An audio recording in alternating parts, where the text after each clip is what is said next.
Most people don't fail because they're lazy. They fail because their excuses are intelligent. They sound logical, reasonable, justified, and that's what makes them dangerous. Because when your excuses sound smart, you stop questioning them and you start obeying them. You listen to them, you think they're real. This immediately reframes excuses as mental strategy, not weakness. Welcome back to the Marcus Allgood Show. I appreciate everybody listening and sharing the show. And if you're getting value out of this, please like it, subscribe, and definitely give us a 5-star rating to bump us up. So today we're going to talk about your excuses are smarter than you.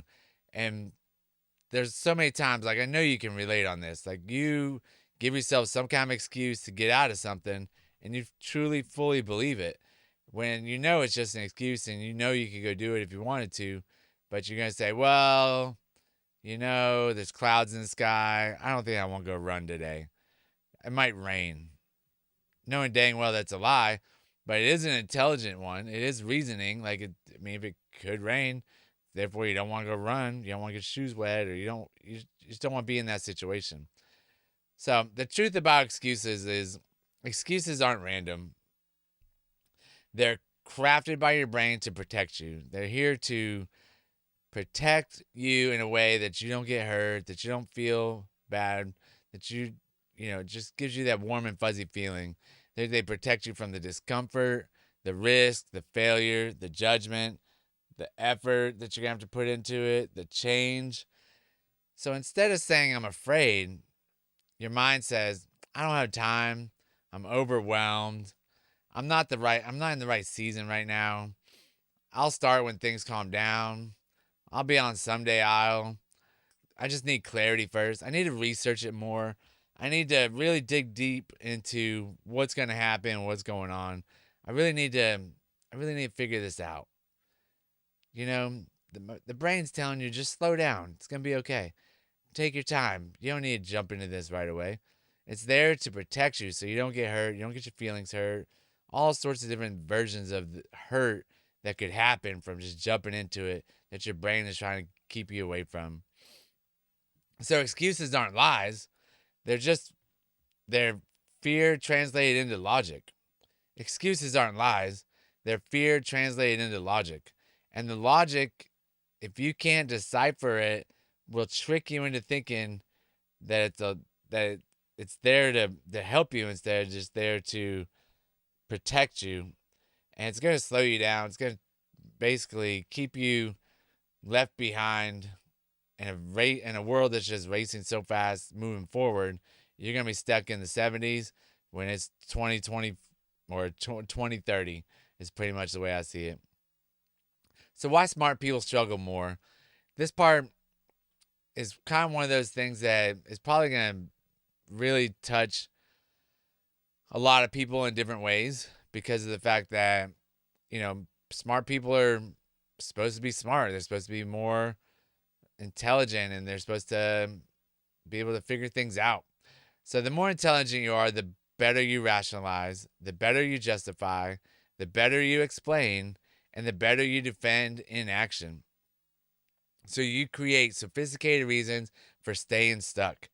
And a lot of times, those are the overthinkers. They will just analyze it over and over and over and think about all the different scenarios that could happen when a lot of them aren't even going to happen. They'll just make up stuff, or not really make up stuff, but they'll make up these different scenarios, run them through their brain, and then they can't quit thinking about them. So they think they're real and they think it's going to happen to them. So the smarter you are, the more convincing your excuses become. This explains why capable people still stagnate.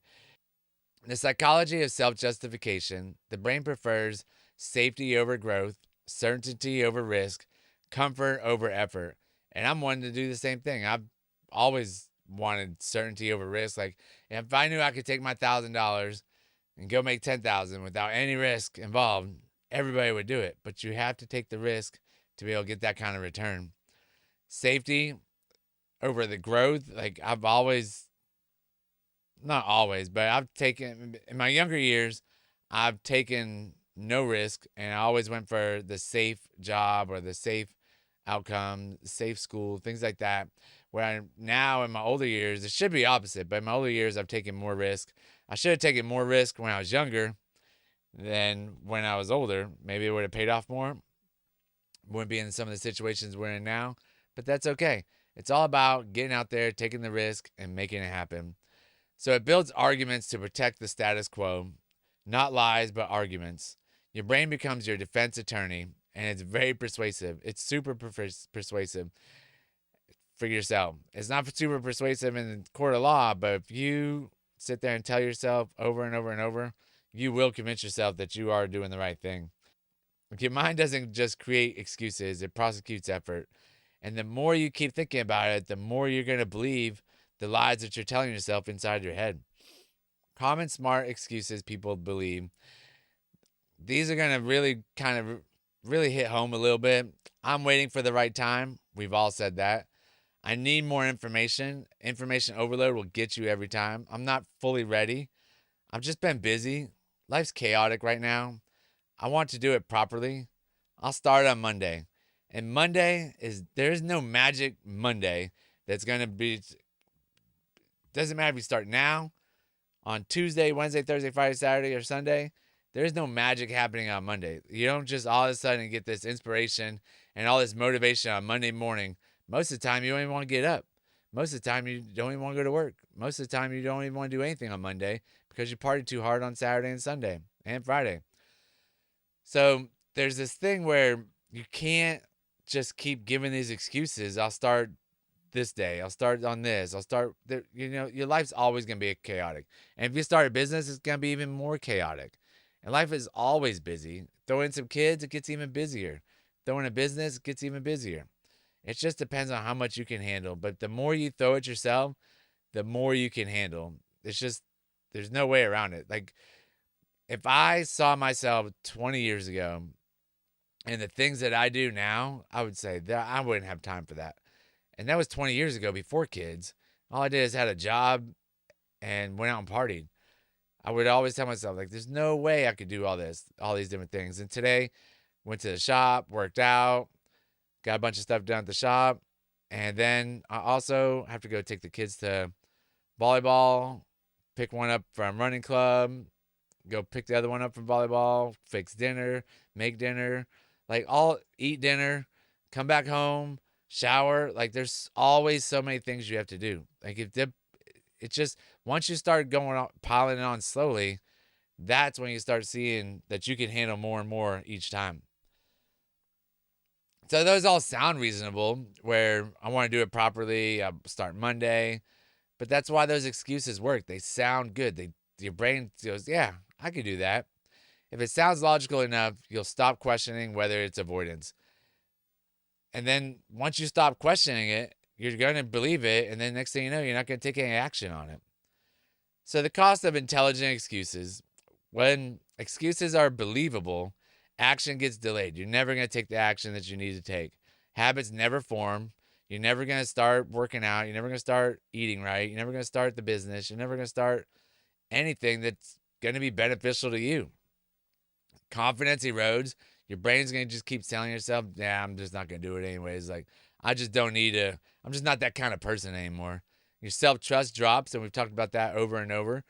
Build up the self-trust in yourself. Like, how are you going to trust other people if you can't even trust yourself to get up in the morning to go work out, or to fix some lunches, some meals, things like that, go grocery shopping, and just stay out of the fast food aisle. Identity weakens. You don't know who you are anymore. And because deep down, you know you could have acted. You know you could have done it. And every time you don't, credibility with yourself declines. It just starts going downhill every time. And you don't lose confidence when you fail. You lose it when you obey excuses.